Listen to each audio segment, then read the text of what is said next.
তোমাদের সকলকে স্বাগত আমার আরও একটা নতুন ভিডিওতে। আজকে আমি দেখাবো 38 সাইজের ব্লাউজের স্টিচিং। তো প্রথমে আমি সামনের পার্টের সবকটা পার্টকে নাম্বারিং করে নিচ্ছি 1 2 3 4 করে, যাতে তোমাদের বুঝতে সুবিধা হয়। এবার সবকটাই আমি লাইনিং এবং মেন ফেব্রিক কেটে নিয়েছি।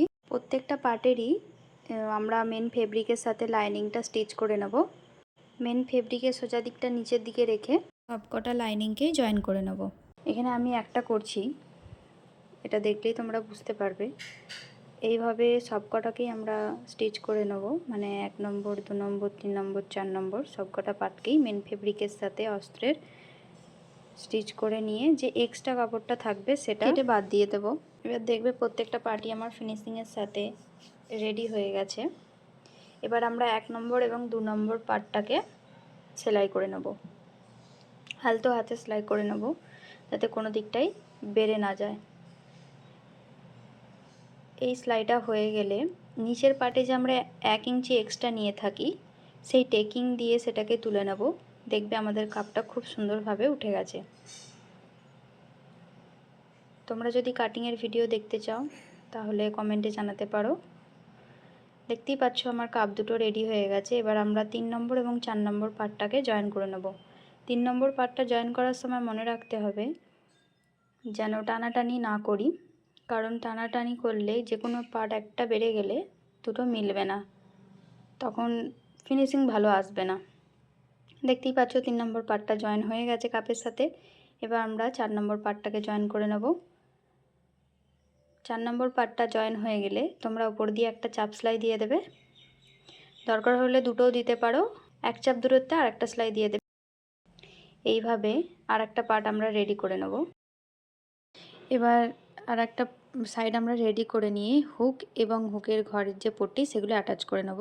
ডান দিকের পাটটায় হুক বসবে, তাই তার জন্য 2.5 ইঞ্চি চওড়া একটা পট্টি কেটে নেব। আর বাঁ দিকের পাটটায় হুকের ঘর হবে, তার জন্য 3 ইঞ্চি চওড়া একটা পট্টি কেটে নিয়ে সেইগুলোকে স্টিচ করে দেব। যদি আমার ভিডিও তোমাদের ভালো লেগে থাকে তাহলে অবশ্যই সাবস্ক্রাইব করে দিও আর একটা লাইক কমেন্ট করে দিয়ে পাশে থেকো। দেখো আমার দুটো পট্টি অ্যাটাচ হয়ে গেছে। এবার যেদিকে হুক বসবে সেই পট্টিটার উপরে আমরা একটা চাপ সেলাই দিয়ে দেব। চাপ সেলাইটা দেওয়া হয়ে গেলে এটাকে 1.25 ইঞ্চি চওড়া করে মুড়ে সেলাই করে দেবো। এটা আমরা মেশিন সেলাইও দিতে পারি অথবা হাত সেলাইও দিতে পারি, যেটা তোমাদের ভালো লাগবে তোমরা সেটা দিতে পারো। দেখো আমার ব্লাউজের ডান দিকের পার্টটা রেডি হয়ে গেল। এবার বাঁ দিকের পট্টিটা আমরা 1 ইঞ্চি চওড়া রেখে মুড়ে নেব, যেহেতু এখানে হুকের ঘর হবে। একটা সেলাই দেওয়ার পর তার পাশে 1 চাপ দূরত্বে আর একটা সেলাই দিয়ে দেব। এই সেলাই দুটোর মাঝখানেই হুকের ঘর হবে। দেখো আমার ব্লাউজের সামনের দুটো পার্টই রেডি হয়ে গেল। এবার দুটোকে সমানভাবে রেখে দেখে নেবে কোথাও কিছু ছোট বড় হচ্ছে কিনা। আশা করছি হবে না, যদিও হয়ে থাকে এটা কেটে সমান করে নিও, তবে 2 দাগের বেশি এক্সট্রা হয় না। দেখো আমি গলার পট্টিটাও রেডি করে নিয়েছি। এবার আমরা ব্লাউজের পেছন পার্টটা রেডি করব। তার জন্য গলার যে চওড়া 3 ইঞ্চি সেটা নিয়ে নিয়েছি এবং পিঠের যে লম্বা সেটা 8 ইঞ্চি নিয়ে নিয়েছি। এবার চৌকো একটা বক্স করে একটা রাউন্ড শেপ দিয়ে দেব গোল গলাটা। এবার এই ড্রয়িংটার উপরেই আমরা স্টিচ করব।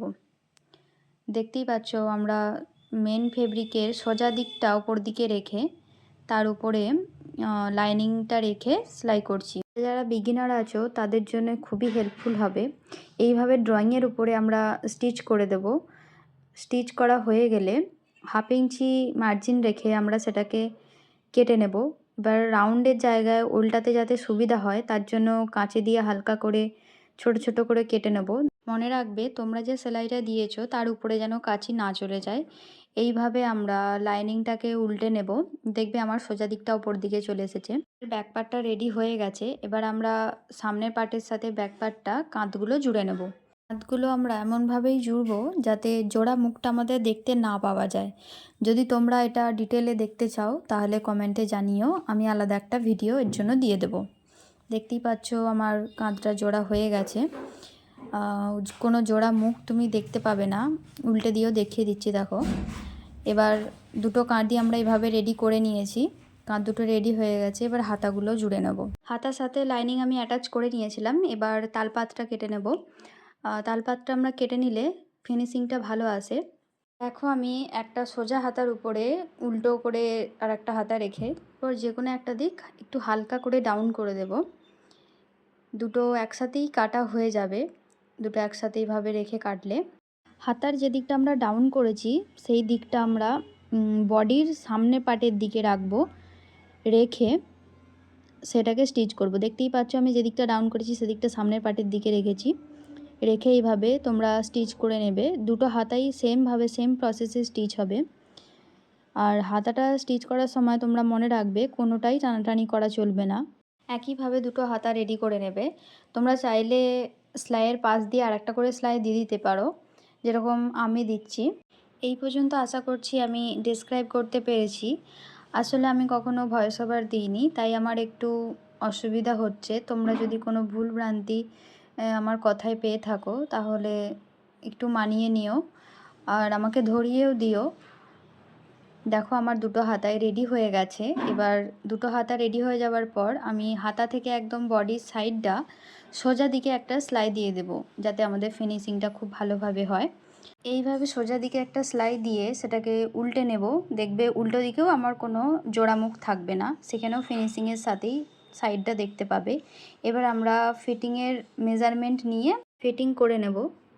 যেমন আমাদের ছাতির চওড়া আছে 9.5, 9.5 একটা দাগ দেব। হাতের চওড়া আছে 5.5 ইঞ্চি 2 দাগ, 5.5 ইঞ্চি 2 দাগে একটা দাগ দেব। এবং কোমরের চওড়া আছে 8 ইঞ্চি, কোমরে একটা 8 ইঞ্চিতে একটা মার্ক করব। এইভাবে 3টে দাগকে আমরা সমানভাবে সেলাই করে দেব। একইভাবে দুটো সাইডেই আমরা ফিটিংয়ের মাপ দিয়ে ব্লাউজটা ফিটিং করে নেব। এইভাবে ফিটিং দিলে ভেতর দিকেও কোনো জোড়ামুখ পাবে না এবং বাইরের দিকেও ফিনিশিং ভালো আসবে। এইভাবে ব্লাউজটা আমার রেডি হয়ে গেল। আশা করছি তোমরা বুঝতে পেরেছো। কেমন হয়েছে জানিও। যদি কোনো অসুবিধা থাকে তাহলে অবশ্যই আমাকে কমেন্ট সেকশানে বলো, আমি চেষ্টা করব সলভ করার। আর এরকম আরও ভিডিও পেতে আমার চ্যানেলের সাথে যুক্ত থেকো। সবাই সুস্থ থেকো, ভালো থেকো, টাটা।